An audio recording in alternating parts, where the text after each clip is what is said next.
Hey everyone, welcome to another episode of Lady Sola TV. I'm your host, Lady Sola, and today is January 21st, 2013. On today's episode, I'll be talking about what everybody else has been talking about, the 2013 inauguration with my president, Barack Obama, and Martin Luther King Jr. Day. Stay tuned.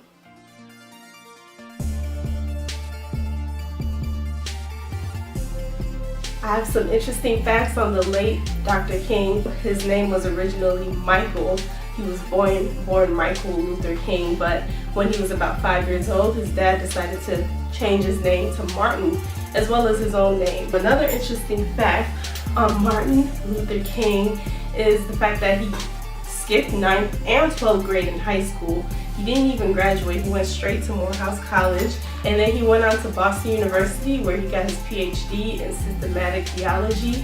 Big ups to that. He was big on education. He also was on the cover of Time magazine in 1964. He was the first black man to ever get that cover for the Man of the Year award. The interesting thing is President Obama has also been on the cover of Time magazine as well. So I think that's kind of an interesting dynamic. Martin Luther King has also been one of the youngest people to ever win the Nobel Peace Prize, and he also won that in 1964. So 1964 was a huge year for him. Another thing that he's done is he's a Grammy Award winner. How many of y'all know that? He won Best Spoken Word Album at the Grammys. That's major. He won a Grammy. He finished high school at 15, graduated and got his PhD by 25. I mean, this guy was moving like the speed of light, okay? He was doing big things. The last fact that I have to share with you guys about MLK is that he is an alpha man. He got initiated into the Sigma chapter on June 22nd, 1952, where he was one of 8 members. I don't think people really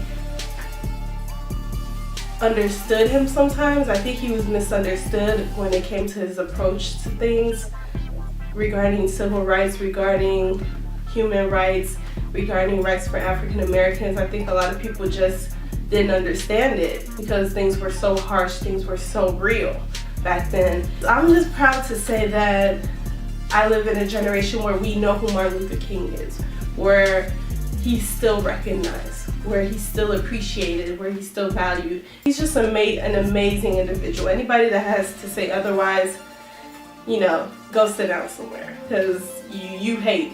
You are definitely hating. Martin Luther King's I Have a Dream speech is one of the biggest televised events in history. Everybody knows about it. Everybody can cite lines from it. Everybody finds inspiration from it. And it's just one of those speeches that will go down as one of the greatest speeches in history.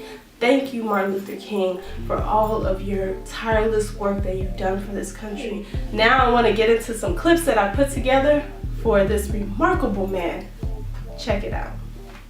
Finally, we took off and landed, and whenever I land after mechanical difficulties, I'm always very happy. Now, I don't want to give you an impression that as a Baptist preacher, I don't have faith in God in the air. It's simply that I've had more experience with him on the ground. For a man of peaceful intentions, he unfortunately spent much of his life the target of violent intent. Yet the threats never stopped him. But I think of love as something strong and that organizes itself into powerful direct action.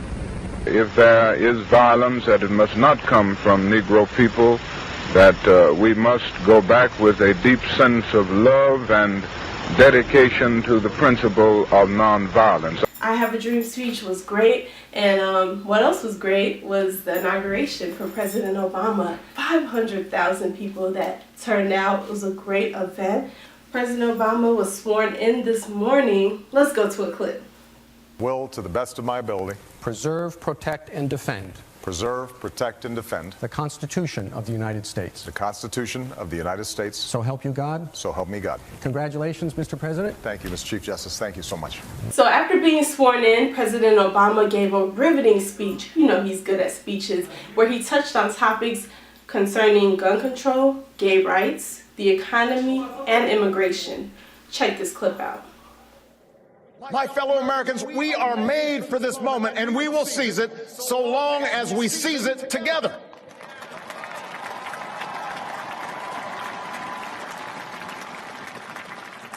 For our journey is not complete until our wives, our mothers, and daughters can earn a living equal to their efforts.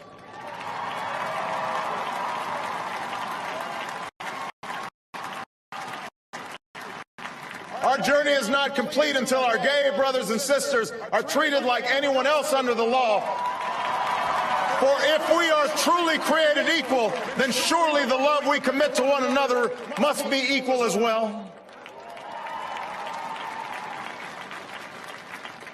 Our journey is not complete until no citizen is forced to wait for hours to exercise the right to vote. Our journey is not complete until we find a better way to welcome the striving, hopeful immigrants who still see America as a land of opportunity. Until bright young students and engineers are enlisted in our workforce rather than expelled from our country.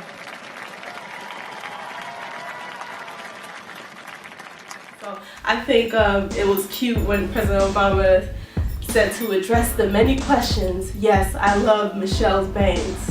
I don't think it's over the top. It's not like, Nicki Minaj crazy or anything like that. I think it's a very cute and classy look. I think she looks, she has dimples and, the way she smiles, and it just really goes well. I think it's really pretty, and she's had some awesome hairstyles in the past. I mean, Miss Michelle is just fly. Everybody is always like on the edge of their seat trying to find out what she's gonna wear next. It's so inspiring to see Black love at the highest power, and I love them. I love them as a couple. I love the kids. I love the dog. I just love the whole First family. And Michelle, rock those bangs, girl. Just keep doing your thing because it's looking good. All right, I like that.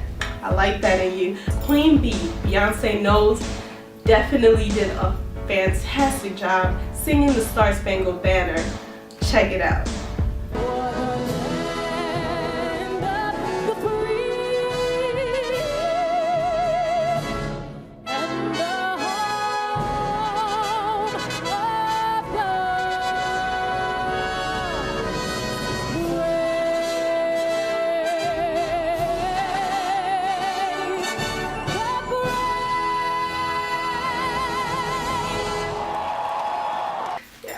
Oh my God, did you not love that? I mean, that was awesome. She has such a great voice. I mean, all the Beyonce fans out there were probably like just dying, and especially the Beyonce fans that were actually at the inauguration. Hell, most people probably went just to see Beyonce, most likely. I love the part where she like pulled out her little, what do you call it, the ear thing, earplug, in-ear headphone things that they wear when they sing and perform on stage. She was like, F this, I don't need this, I'm trying to hear myself. She killed it, man. So I just want to wrap up this episode of Lady Sola TV and say that Martin Luther King, President Obama, there's been a lot of comparisons about these two people, and I know a lot of people have been like, don't ever compare President Obama to Martin Luther King. I don't think they're similar at all. Don't get me wrong, but I do think there's comparisons in terms of just history defining moments, them breaking historical records, them being able to accomplish huge feats, them being great leaders in society, people that we can look up to, people that we can be inspired from, people that we can actually learn something from, educated Black men that put their country first, that put others first before them, that wanted to change something in this world that's jacked up. And I think that is a comparison that we need to focus on. So big ups to Martin Luther King, shout out to President Barack Obama. These are two phenomenal men, and January 21st, 2013 will be a day that will never come again. We have the inauguration and also Martin Luther King's annual birth holiday celebration, and it's memorable and it's one of a kind. That's all I have to say for today's episode. Make sure to continue to check out my videos, subscribe to Lady Sola TV, and I'll talk to you guys soon. Peace.